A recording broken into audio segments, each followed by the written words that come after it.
A recent KPMG report found that while businesses focus on sustainability, a third of consumers still refuse to pay extra for sustainable products.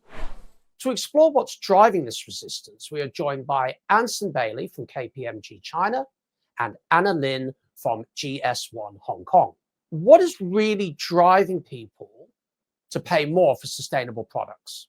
Last year, when we did the survey report, which is a more regional one, we found that 64% of consumers are actually willing to pay a premium on products being marketed or certified as sustainable products. About 36% is willing to pay 10% more premium. And even 15% are willing to pay for 20% premium. Consumers then 2 years ago said that they are interested, but they expect they should be rewarded, in making a more sustainable purchase. So versus to this year, they are willing to pay. There's a major difference. So consumers' desire to support eco-friendly practices is quite a natural objective.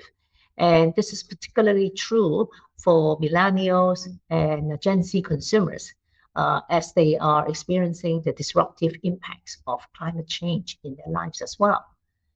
The other thing is we know that consumers today also believe that sustainable products are safer and healthier, or even more durable and of a higher quality. So for this kind of a perception, obviously they're willing to pay a bit more to get a higher quality and sustainable product. I think it's probably down to a couple of different reasons, but we definitely see awareness being raised, whether it's in the media, whether it's being by those Gen Z consumers that we know are a lot more socially aware than perhaps some of the other consumers out there. I think it's fair to say that we do see a more educated consumer, and they understand that they also need to play a part. When we look across all of the different marketplaces in Asia Pacific, we saw that consumers are willing to pay a premium of perhaps 10 to 20% for those sustainable products across the likes of China and Vietnam, Indonesia, and the Philippines. How can brands market sustainability to convert hesitant consumers? I would suggest that companies can provide product life cycle information for consumers to allow consumers, for example, to use mobile phones, since most consumers today are very mobile phone addicted. So that for example, the consumers can scan.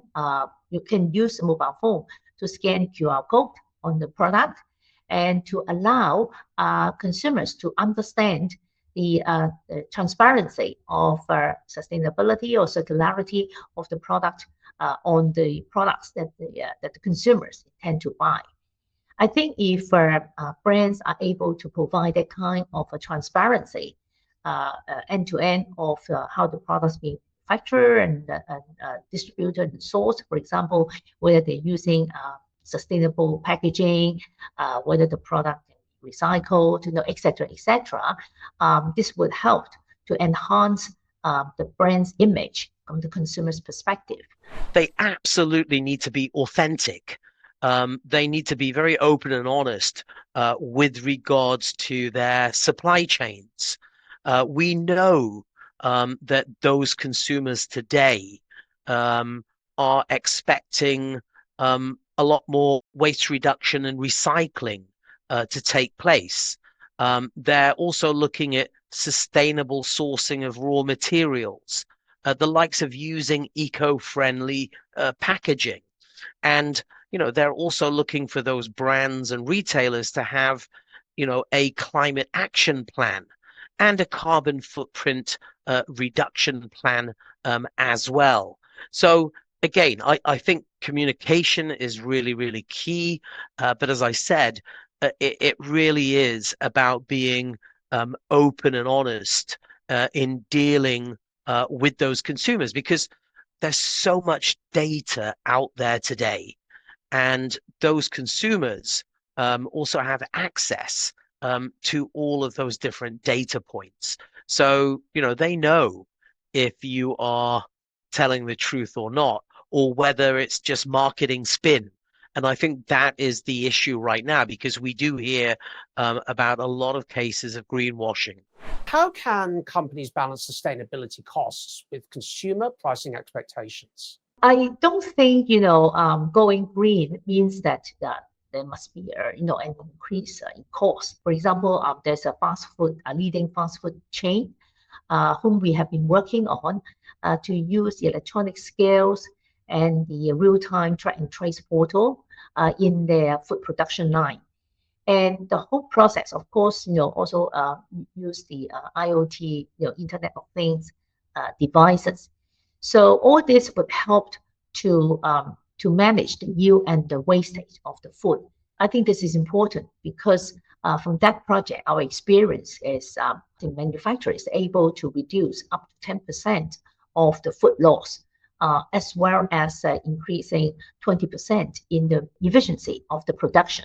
So this actually helps, the use of technology helps to boost the productivity, but at the same time reduce food waste and increase the sustainability. Another example is a very upscale dessert outlet.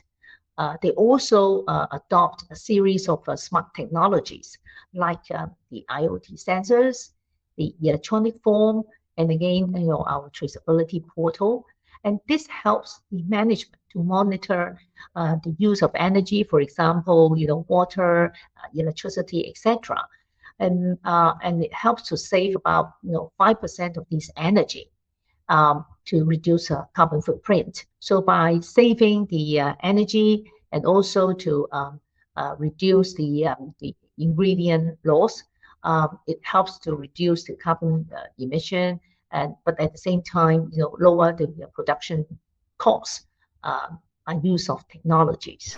Most senior executives today realize that sustainability is not just with the chief sustainability officer, but it's actually with senior management. And we now see this rise of sustainability, and we see this focus on trust and purpose. So without a doubt, I think we're going to see a lot of those corporates committing to net zero and decarbonization plans. I also believe we're going to see a lot more regulatory impact, with more government policies following suit. So, supply chains are getting greener. They are getting more sustainable. And talking to a number of our senior executives that we interviewed, ESG today is a must-have, not a nice-to-have. And I think one of the senior executives, Anne-Laure Decours, the chief sourcing officer at Puma, summed it up the best when she said that the main concern of retailers isn't how they sell anymore, it's how they produce. And I think that is a key message, that there is a lot of scrutiny today on those supply chains. And you have to be open and honest, and you have to be authentic when you are talking about this whole area of sustainability, because it's not going away. And in particularly those Gen Z consumers are watching you very carefully. Thank you once again for joining us, Anson and Anna. Thank you very much. Thank you.